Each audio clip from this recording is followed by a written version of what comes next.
That's just great. That's just great. She must be so proud. But he said sometimes God will make good people symbolize things that we would see as bad. But that's because we look on the surface. The Marys, when they went, they expected to see God in the tomb, Jesus. They expected to see Jesus in the tomb. Though sometimes the people that come to see you in the tomb come with good intentions, God has to use them to publicize a miracle. The Marys came to see Jesus in his weakest hour. They came to see a king dethroned. How many times have people come to see you in your weakest point when you feel like dying? How many times have you felt yourself on your deathbed in your burial clothes, and then all of a sudden, here comes the spectators? Well, God wants you to know that today, even those who come in spite to laugh at you in your weakest moment, he is going to use them to publicize your miracle. They will come with a laugh and leave with a blessing. They will look up to find you in the tomb and be surprised when you were gone.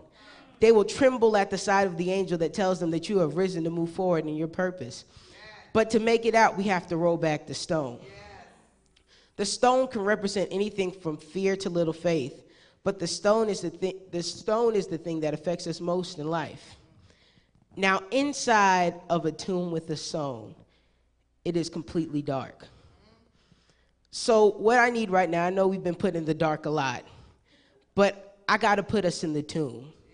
Because some of us run from the tomb, but I'm not going to let us run anymore. So I need all the lights out. And I need it dark, not a ray of sunshine. It can't happen.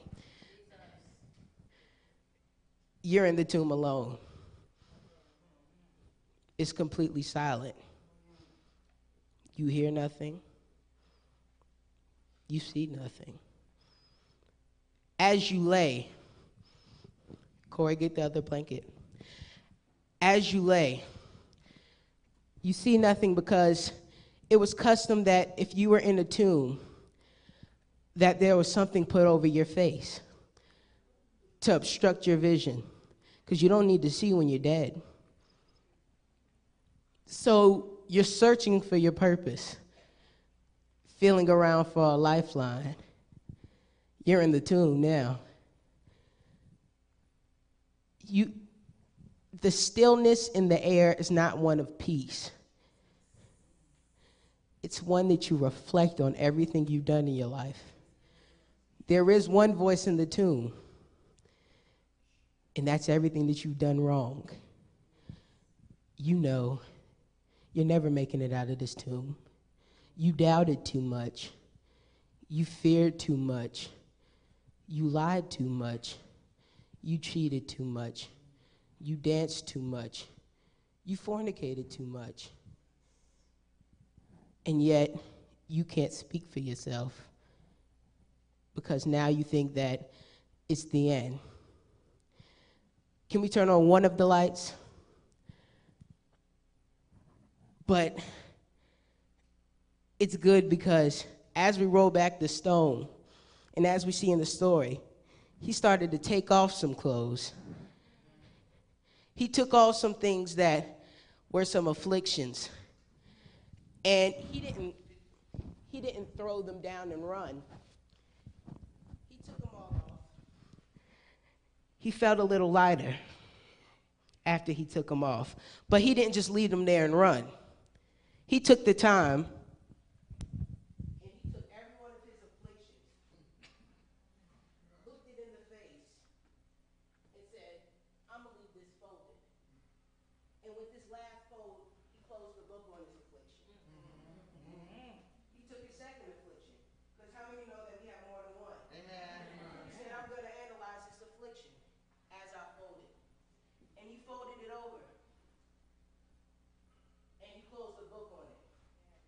He took even a third affliction. Analyzed it.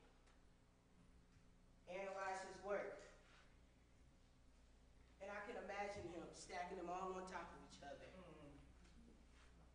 Sitting back and looking at it and saying, there they go. And he said, I'm not just going to leave them on the floor. This bed that they put me on, this bed of death, I'm going to put it on the bed of death, right there at the head. And if there was mints at that time, I'm sure he would have put a nice little mint on it. saying, thank you for the adversity. Thank you for crucifying me. Because if you didn't crucify me, I wouldn't have to deal with the tomb. But moving the stone. The first time, not when the Marys came, but the first time he moved the stone was moved by an angel. They came down, they moved the stone so that he could walk out of his tomb. But with walking in divine completeness, with divinely completing things, we have more responsibility. So because we are not faultless, we have to move our stones ourselves.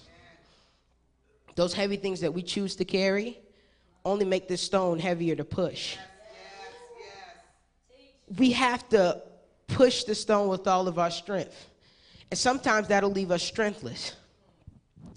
But as we roll it back, there's a ray of sunshine that comes in. And when we see the crack of sunshine, how can we commit to the darkness? Because sometimes in the tomb, in the darkness, we become content with the darkness. That's right. Because we feel like we've put ourselves there. And though sometimes we do, and though sometimes we commit to the tomb, sometimes we have to realize that there is still a way out of the tomb.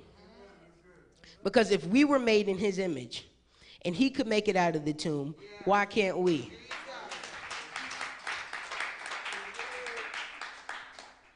Sometimes we put ourselves in the tomb of doubt or failure because we refuse to command the stone to move. We become complacent with the stone and soak in the tomb because that's all we know how to do. We haven't built up the tools to help us get out of the tomb. So the stone gets heavier and heavier. The sunlight becomes the difference between resurrection and surrendering. Because how can you become complacent with darkness if you've experienced the sun? How can you say no to the light and the way if you know the impact he makes on dark hearts?